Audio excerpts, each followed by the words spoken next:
The Marcomannic Wars, which took place between AD 166 and 180, were a prolonged series of military campaigns fought between the Roman Empire and a coalition of Germanic and Sarmatian tribes.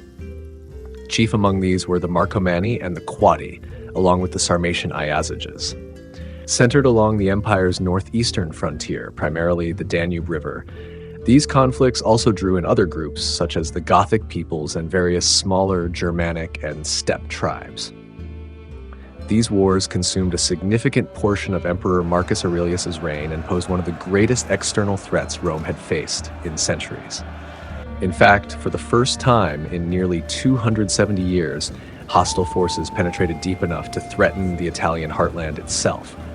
However, our understanding of the precise course of the conflict remains limited. Much of what transpired over the 13 years of warfare is obscured by the fragmentary nature of our sources. Still, what is certain is that the Roman response was unprecedented.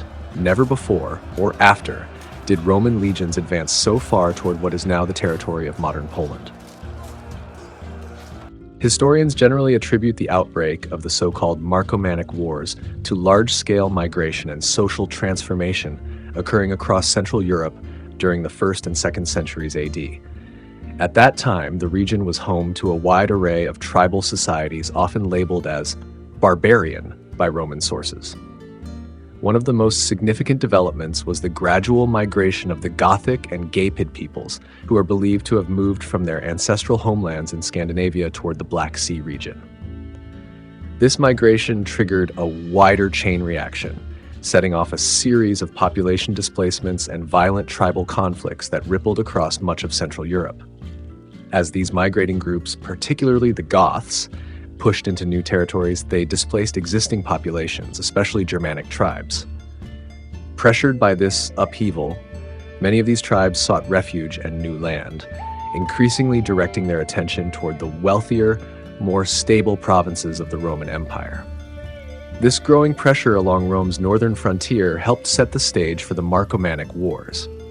The Marcomannic Wars involved numerous tribes of diverse ethnic backgrounds inhabiting regions along the Danube frontier.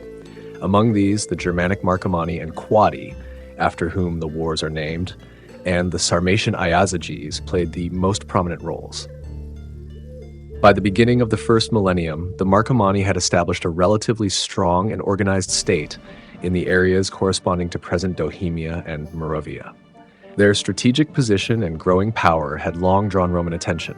In fact, Emperor Augustus had once planned a campaign against them, but the devastating Roman defeat in the Teutoburg Forest in AD 9 forced him to abandon his expansionist ambitions in the region.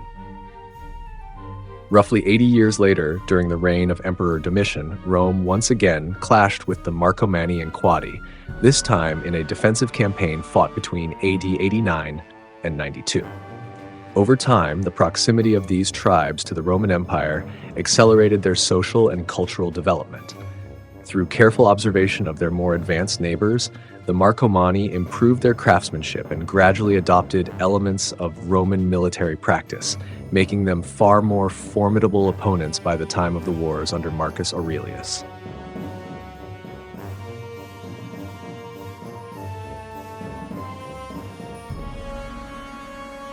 The invasions by the Germanic and Sarmatian tribes struck the Roman Empire at a particularly inopportune time. Between AD 162 and 166, Rome was already engaged in a difficult and costly war in the east against the Parthian Empire. The conflict began unfavorably for Rome, as Parthian forces launched a successful offensive into the Roman province of Syria, defeating unprepared local legions. However, the tide soon turned. Between AD 163 and 166, Roman counteroffensives led to significant gains, the capture of Armenia and northern Mesopotamia, and even the destruction of the Parthian capital, Ctesiphon. Yet these victories came at a steep price. A deadly epidemic, what would later be known as the Antonine Plague, swept through the returning legions, ultimately killing an estimated 7 to 8 million people across the empire. The outbreak forced Roman commanders to halt the campaign and accept peace terms that secured only the restoration of Armenia as a Roman client state. The crisis did not end there. Italy itself was struck by famine, further straining the empire's resources. At such a moment of vulnerability, the last thing Emperor Marcus Aurelius needed was a new war along the Danube frontier. Unfortunately, he had little choice. While the exact sequence of events beyond the Danube remains unclear, it is likely that the withdrawal of Roman garrisons for the Parthian campaign created a power vacuum. This either provoked direct aggression from across the frontier or triggered a wave of intertribal violence that, in turn, pushed a coalition of barbarian forces, likely of medium size, into the Roman province of Pannonia. By the early AD 160s, growing instability along the Rhine and Danube frontiers placed increasing strain on the Roman Empire's northern defenses. Several Germanic tribes, responding to pressures both internal and external, began launching raids into Roman territory. Between AD 162 and 165, the Chatti and Chautzi tribes from the regions of central and northern Germania carried out incursions into the provinces of Raetia and Germania Superior. These attacks were ultimately repelled by Roman forces, but they marked the beginning of a broader wave of unrest along the empire's northern borders.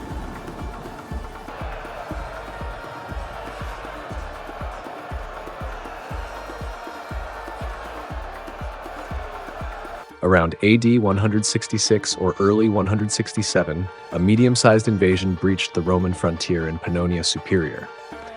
Several thousand warriors from the Langobardi and Obii, tribes originating from regions well beyond the immediate border zone, crossed into Roman territory. These groups came from areas distant from the Danube line, which was typically occupied by the Marcomanni in the area of modern-day Czech Republic, the Quadi, across from the Danube Bend, and the Sarmatian Iazyges, in the plains between the Danube and the Carpathian Mountains. Emperor Marcus Aurelius responded with decisive force. The governor of Pannonia Superior, Aelius Bassus, led the counteroffensive. Roman forces, including detachments from Legio I Adiutrix, under the command of Candidus, and cavalry from the elite Ala Ulpia Conteriorum, led by Marcus Macrinius, Avidius Catonius Vindex, quickly defeated the invaders. This early engagement marked a warning sign of the larger conflicts to come, as the frontier grew increasingly unstable and tribal pressure intensified. Despite the swift Roman victory, the incursion marked the beginning of a broader crisis along the Danubian frontier. Although the Langobardi and Obii were quickly defeated by Governor Bassus, their unexpected aggression sent shockwaves through the region. Fearing Roman retaliation, several client kingdoms, nervously watching from nearby, were compelled to act diplomatically. 11 of the Middle Danubian tribes appointed the Marcomannic king Ballomarius as their spokesman. He appeared before Bassus to sue for peace, claiming both his own and his fellow tribes' continued loyalty to Emperor Marcus Aurelius. Ballomarius dismissed the Langobardi and Obii invasion as an isolated and unauthorized act, a freak aberration that did not reflect the intentions of Rome's allied tribes. At the time, the Antonine Plague had confined Marcus Aurelius to Rome, delaying his ability to respond in person. In the emperor's absence, Bassus agreed to a provisional peace, holding the situation in check until imperial leadership could fully address the unfolding tensions. In the spring of AD 168, Emperor Marcus Aurelius personally traveled to inspect the Danube frontier. It was clear to all that this was not a mere administrative visit. It was the first step toward renewed military conflict. He was joined by his co-emperor Lucius Verus, as well as several high-ranking officials and trusted military leaders. Among them was Furius Victorinus, the experienced Praetorian prefect who had previously accompanied Lucius during the Eastern campaign against the Parthians. The second Praetorian prefect, Marcus Macrinius Vindex, also joined the expedition, an unusual move that likely meant Rome itself was left temporarily without a garrison during the emperor's absence. Marcus was further supported by a group of senior generals, including Aufidius Victorinus, Decimus Tullius Tuscus, and Pontius Lelianus. The latter two had prior experience along the Danube frontier. These commanders did not hold specific military commands at this point. Rather, they accompanied the emperor in the role of comites Augusti, imperial companions who offered counsel and support during the coming campaign. That spring, Marcus Aurelius and Lucius Verus departed Rome and established their headquarters in Aquileia, a key military and logistical hub in northern Italy. From there, they set about strengthening the empire's defenses in Italy and Illyricum, including the raising of 2 new legions, Legio II Italica and Legio III Italica, to bolster the frontier forces. The emperors then led their army across the Alps into Pannonia, signaling Rome's renewed commitment to securing the Danube border. The advance of the imperial army reportedly had an immediate effect. The Marcomanni and the Victuali, confronted by Rome's show of force, chose to withdraw and offer pledges of peaceful conduct. With the immediate threat seemingly contained, Marcus and Lucius returned to Aquileia to establish their winter quarters. However, in January of AD 169, tragedy struck. While traveling, Lucius Verus suffered a sudden stroke and died shortly afterward. Marcus Aurelius then returned to Rome to oversee his co-emperor's funeral rites and his formal deification, a final honor in keeping with imperial tradition. In the autumn of AD 169, Emperor Marcus Aurelius resumed military operations along the Danube frontier, this time accompanied by his son-in-law and trusted general, Claudius Pompeianus. To sustain the growing costs of the war, Marcus took the unusual step of auctioning off imperial possessions, a measure historian Michael Kulikowski describes as the only realistic alternative to imposing new taxes during a time of crisis. The main target of this renewed campaign was the Iazyges, a Sarmatian people who inhabited the plains between the Danube River and Roman Dacia.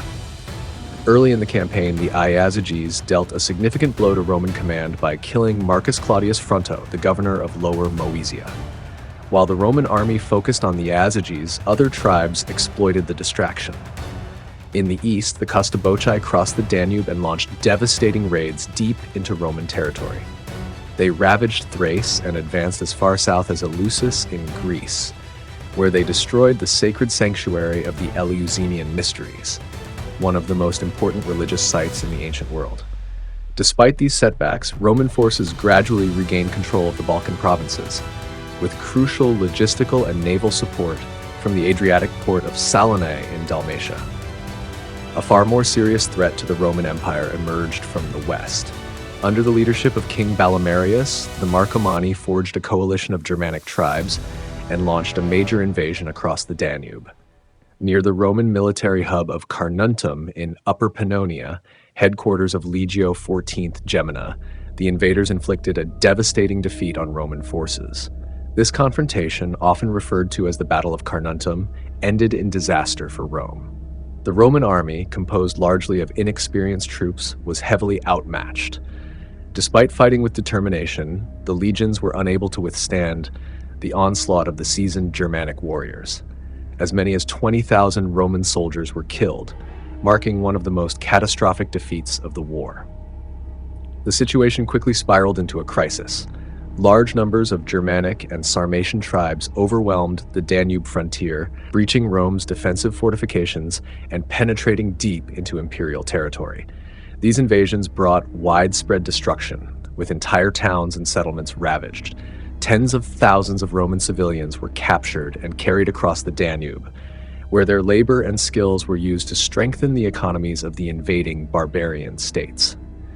During this phase of the conflict, the barbarians occupied key Roman provinces, including Pannonia, Noricum, and Raetia, and even crossed the Alps into northern Italy.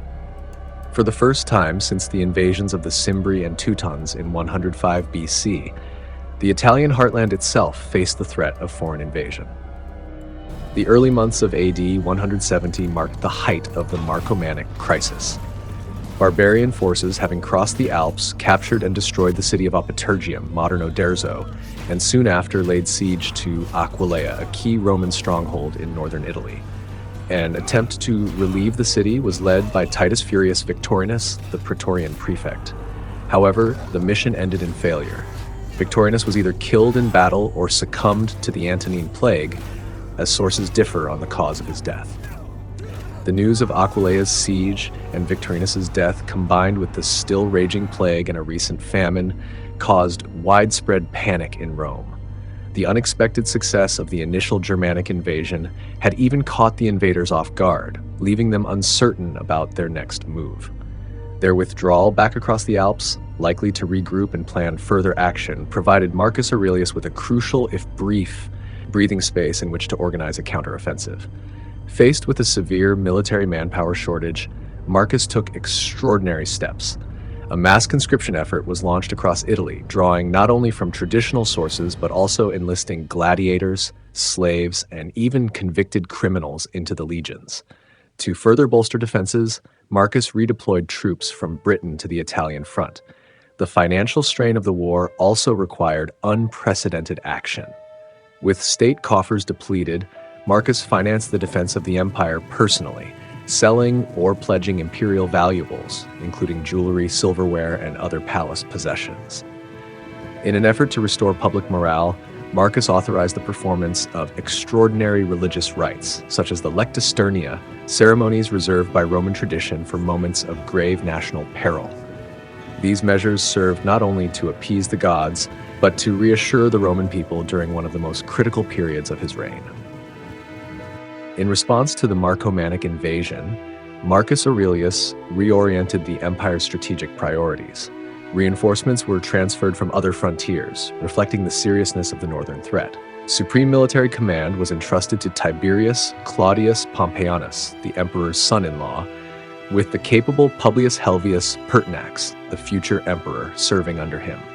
To bolster defenses, Marcus established a new military zone known as the Praetentura Italiae et Alpium, aimed at protecting northern Italy and the Alpine passes. Additionally, the Danube fleet was reinforced to prevent further incursions by river. The critical city of Aquileia was successfully relieved, and by the end of AD 171, barbarian forces had been expelled from Roman territory. As the campaigning season drew to a close that autumn, Marcus set up court at Carnuntum, a major Roman base on the Danube, where he received diplomatic embassies from various tribal groups. The Quadi, positioned between the Marcomanni to the west and the Iazyges to the east, agreed to terms of peace. In their treaty, they promised to supply provisions to Roman forces and to prevent the movement of hostile tribes through their territory, essentially serving as a buffer state. Several other defeated groups, likely including the Hasdingi Vandals and the Lacringi, were permitted to settle within the Roman Empire. These peoples were relocated to interior provinces, where they could be monitored and integrated under imperial supervision. By the end of the campaign, the situation appeared to be stabilizing. Marcus had successfully secured a temporary peace with the Quadi, keeping them out of the conflict for the time being. For the moment, it seemed as though Rome was returning to business as usual along the frontier. In AD 172, the strategic value of Marcus Aurelius's treaty with the Quadi became fully apparent. With both the middle Danube bend and the Dacian frontier stabilized, Marcus was free to shift his focus toward a renewed offensive across the Danube, this time aimed directly at the Marcomanni, located in the region of modern-day Bohemia. Although detailed accounts of the campaign in Pannonia are limited, the surviving sources make one fact clear. When Roman forces crossed the river to engage the Marcomanni, they suffered a major defeat. Reports estimate that 20,000 Roman soldiers were killed, making it one of the most serious losses of the war. Among the fallen was Marcus Macrinius Vindex, one of the empire's leading military commanders. The precise location of this devastating loss remains uncertain. Some accounts suggest that Marcus Aurelius was not personally present at the scene of the battle. Instead, his forces may have been held back or delayed in Upper Pannonia, while the actual defeat occurred further down the Danube, possibly at the hands of a concentrated Germanic counteroffensive.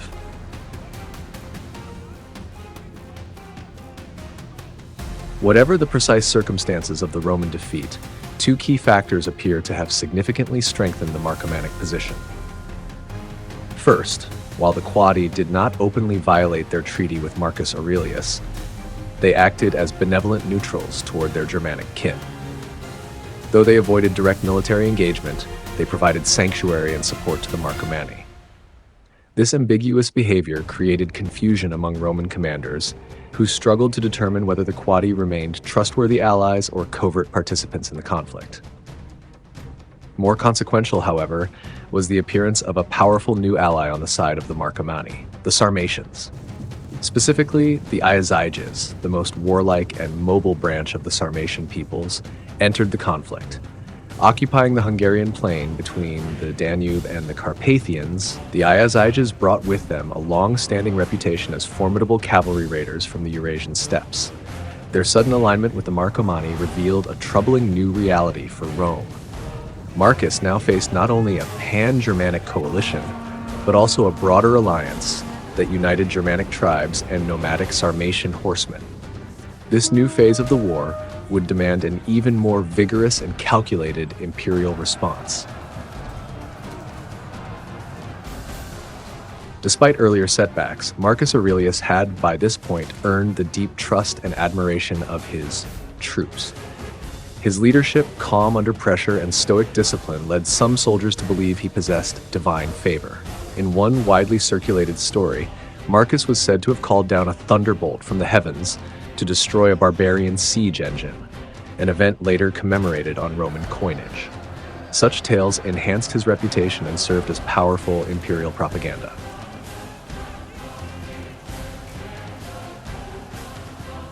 Following this boost in morale, the Roman army launched a highly effective campaign, reportedly inflicting at least one major defeat on the Marcomanni.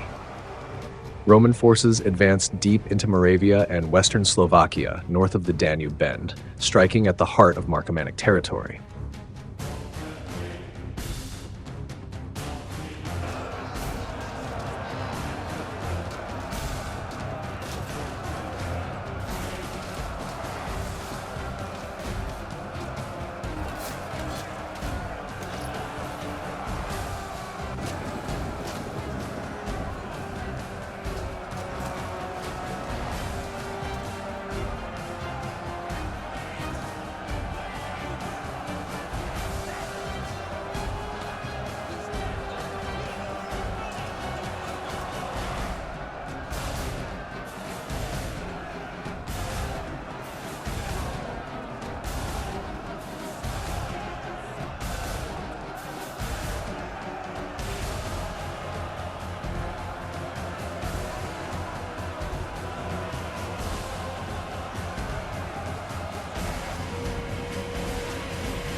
The scale of the Roman advance forced the Marcomanni to seek peace. The terms imposed by Marcus were strict and punitive. They included the surrender of hostages, the return of all Roman prisoners and deserters, a ban on large tribal assemblies, a complete embargo on trade with the Roman Empire, and the creation of a 10-mile-wide demilitarized zone along the northern bank of the Danube.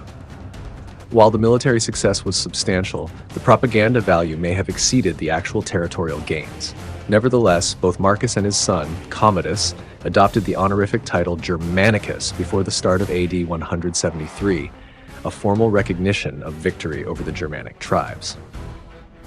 With the Marcomanni decisively weakened and the Quadi maintaining a tense and reluctant peace, Marcus Aurelius turned his attention to a growing threat: the Iazyges, the most aggressive of the Sarmatian tribes. Recognizing the scale of the challenge, Marcus expanded his operational reach. While retaining his primary headquarters at Sirmium, he also established forward command bases at Vindobona, modern Vienna, and Bergatio, near modern Komárom, Hungary, positioning himself closer to the heart of Sarmatian territory. A brutal and determined campaign against the Iazyges followed. The Roman strategy aimed not only to repel their raids, but to break their military power entirely, addressing once and for all the persistent threat they posed along the Middle Danube frontier.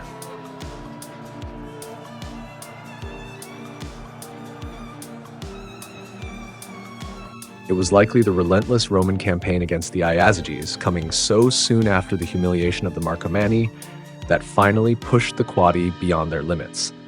The internal balance of power shifted, and the pro-Roman king Firtius, installed by Marcus Aurelius as part of a diplomatic settlement, was deposed. In his place, the Quadi elevated Ariogaesus, a leader aligned with Sarmatian interests.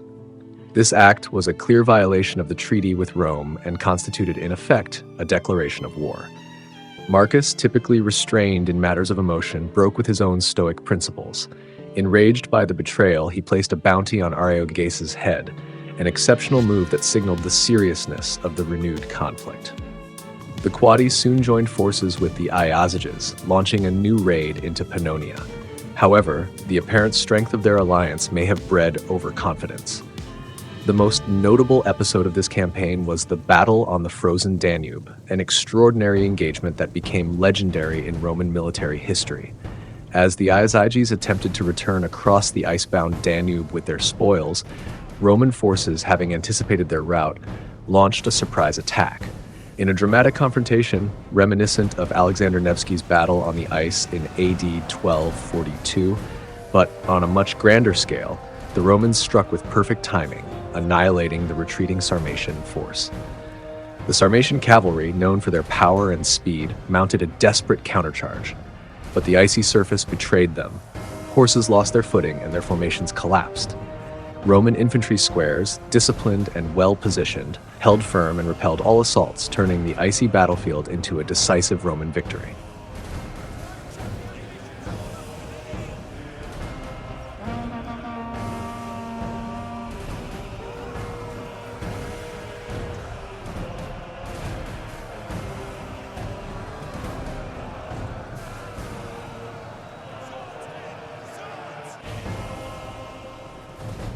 One of the most famous and widely reported events of the Marcomannic Wars is the so-called rain miracle, which likely took place during the summer of AD 174.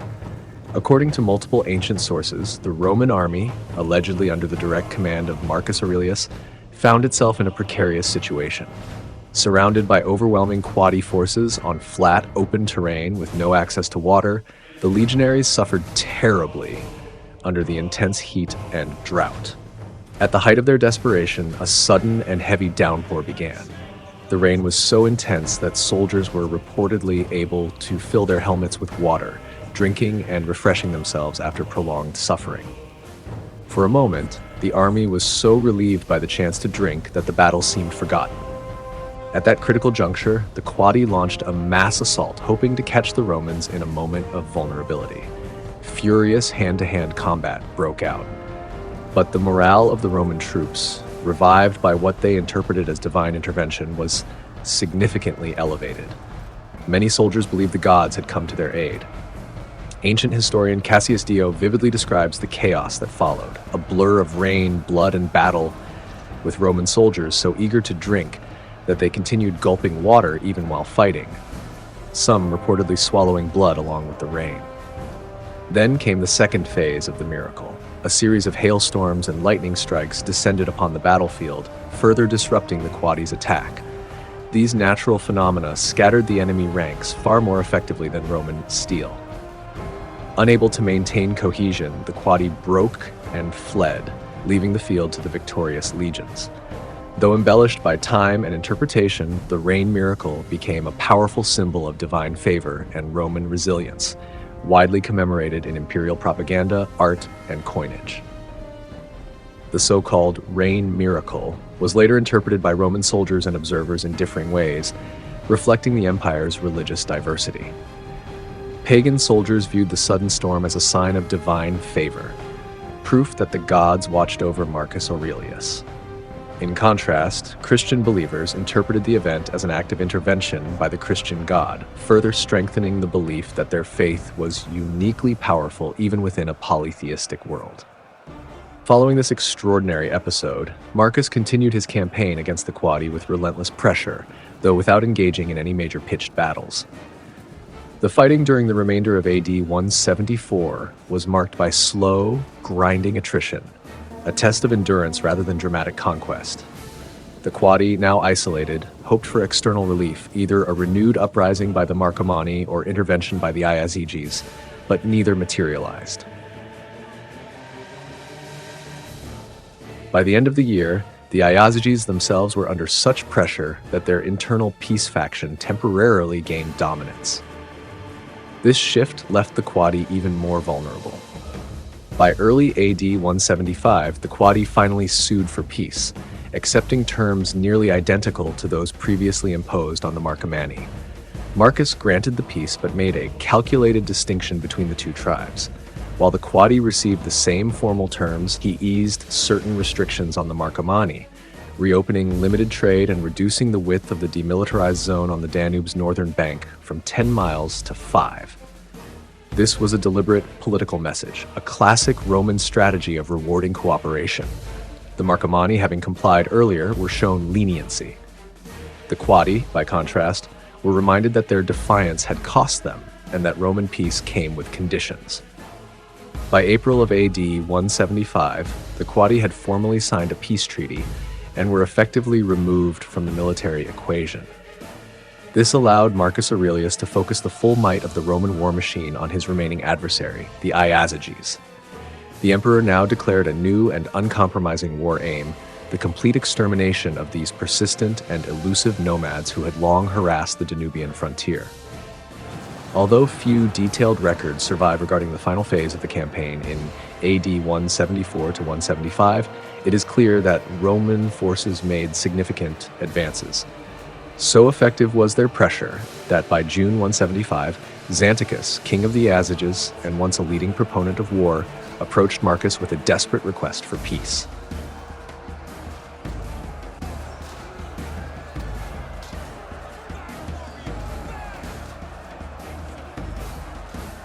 Marcus, still determined to carry out his hardline policy, was prepared to reject the offer outright and send Xanthicus's envoys away with public humiliation. However, before the dismissal could occur, sensational news from the east reached the emperor. Avidius Cassius, governor of Syria and one of Rome's most powerful generals, had declared himself emperor. The usurpation by Cassius instantly changed the strategic landscape. Recognizing the urgency of the crisis, Marcus abandoned his extermination policy, albeit with deep frustration. To secure the northern frontier quickly, he granted the Iazyges peace on the same terms as the Quadi, with one key exception: they were denied settlement rights within Roman territory. Although the official narrative in Rome portrayed the conclusion of the war as a total Roman victory, Marcus privately acknowledged that the outcome was incomplete. On the very cusp of final triumph in the north, he had been forced to shift focus to a new crisis in the east. Still, the Senate and army honored his achievements. Marcus was acclaimed imperator for the 8th time and awarded the title Sarmaticus in celebration of his victories. By the year 175, the first flames of the Marcomannic War had been smothered, not extinguished, but merely subdued. The Germanic tribes, bloodied yet unbroken, withdrew beyond the Danube. And though Rome stood victorious, the frontier remained fragile. Peace was not carved in stone. It was written in the mud and blood of border skirmishes, ever vulnerable to the winds of rebellion and ambition. Soon, the northern tribes would rise again. And once more, Marcus Aurelius, the philosopher-emperor, would don the cloak of a soldier. Once more, he would take up the sword and lead the Roman legions into the wilderness to shield the empire from a storm that refused to pass. But that is a story for another day.